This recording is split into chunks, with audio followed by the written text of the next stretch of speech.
আমরা আজকে আছি মানিকগঞ্জ ঘিওরের সিজাননগর গ্রামের কৃষি জমিতে। কৃষক তার জমি থেকে সব মূলা তুলে ফেলতেছে, কারণ মূলার দাম তুলনামূলক অনেকটা কমে গেছে। এখানে প্রচুর মূলা আছে, আপনারা দেখতে পাচ্ছেন, প্রচুর মূলা। আর মূলার মাঝামাঝিতে বেগুনের চাষ করা হয়েছিল। এর আগের পর্বে আপনাদের দেখানোর চেষ্টা করছি। কাকা, মূলা তুলে ফেলতেছেন, কি হয়েছে? হ্যাঁ, মূলা তুলতেছেন, হ্যাঁ, তুলে ফেলাইতেছেন কে মূলা? বিক্রি করা লাগবো এখন। বিক্রি করে দিবেন? এখন বাজার দর কত? এখন দাম কমে গেছে, 15 টাকা 16 টাকা। 15 টাকা 16 টাকা কেজি। হুম, বেগুন গাছ দেখছিলাম ছোট ছিল, এখন তো দিয়ে অনেক বড় হয়েছে বেগুন। হ্যাঁ। তো এবার মূলায় দাম পাইছেন কিরকম? মূলা ফার্স্টে মোটামুটি ভালোই আছিল।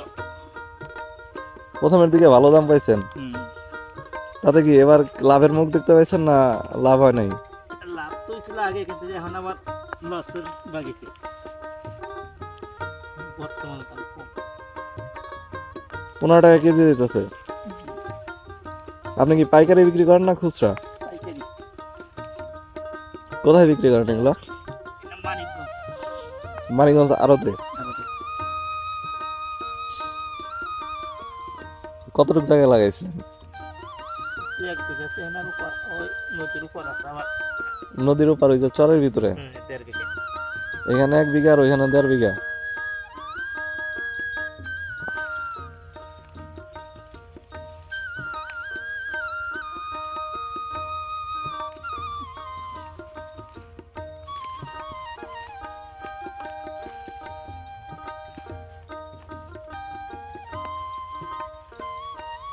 এক একটা মূলা গড় ওজন কতটুকু হতে পারে?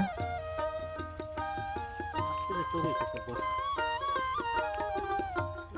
ঠিক নেই।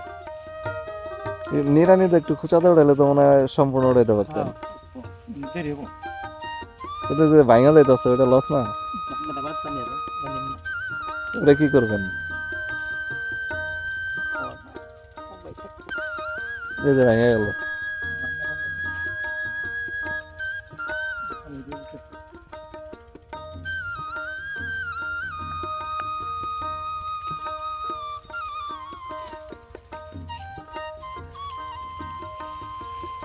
বেগুন এগুলা কি জাতের বেগুন? লাল সিট। লাল তীরের। ফলন তো আসতেছে। কত চারা আছে কিরকম আপনার এখানে? স্যার আছে 2500।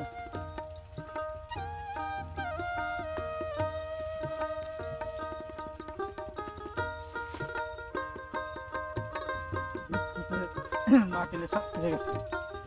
বৃষ্টিতে মাটি শক্ত হওয়ার কারণে এই যে ভাঙা যাইতেছে উঠানোর সময় না? গতবার আর দাম ছিল না। এই বেগুনের মাঝখানে আর আবার কিছু লাগাবেন না?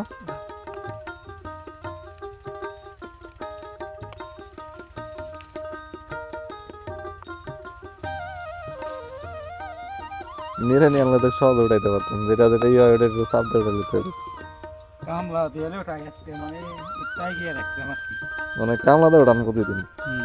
কাল কামলা কাল আছে, এনে কাটবো নিব ধুইব। এখন কামলা রোজ কত করে? 600। 600 টাকা রোজ? তাহলে তো এখন কামলা নিলে তো ই হবো না, মানে লাভ হবো না। লাভ হবো না, সেই দিন তো লাভ না। এখন কামলার এক রোজ কামলার যে দাম, মানে কষ্ট করে বাজার নিয়ে বিক্রি করলে ওই দামই পাইবেন।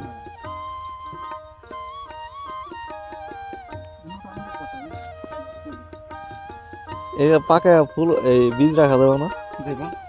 তাহলে বীজ রাখেন। এই যে আমার বেগুন আছে, বেগুন নষ্ট হয়ে যাবে।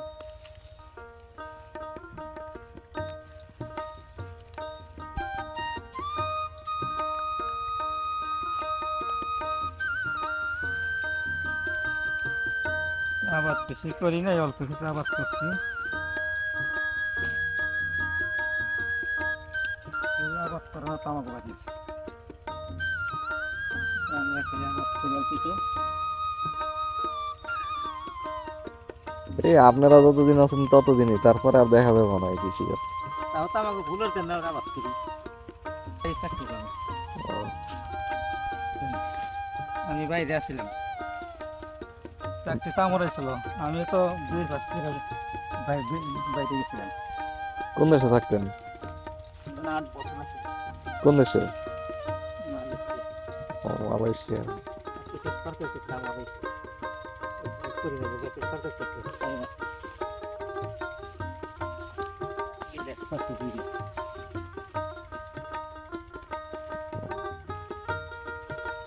বিদেশ থেকে আইসা পরে শেষে এখন কৃষি কাজ করতেছে। এখন ওই অল্প কিছু করি কামড়াও তারপরে আবার কোনো সব জমি ফোন করে বেশি আমার আবার জমি 80 বিঘা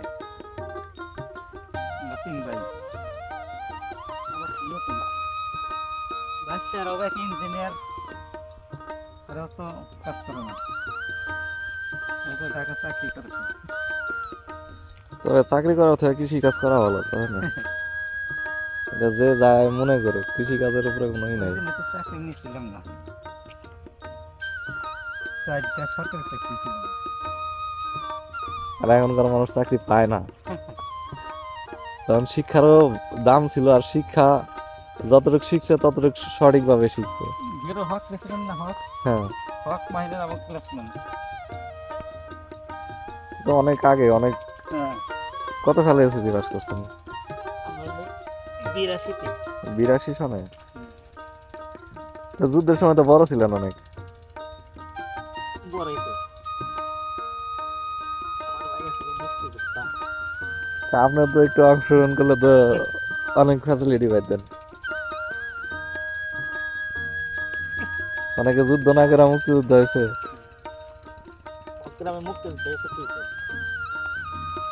আর ভাই সাধারণ মানলে আর শামসু ওই মাস্টার ছিলেন না হ্যাঁ, ওই মাস্টার আসতে গেছিল শামসু পেয়েছেন ওই মাস্টার কিন্তু মুক্তিযোদ্ধা না কি?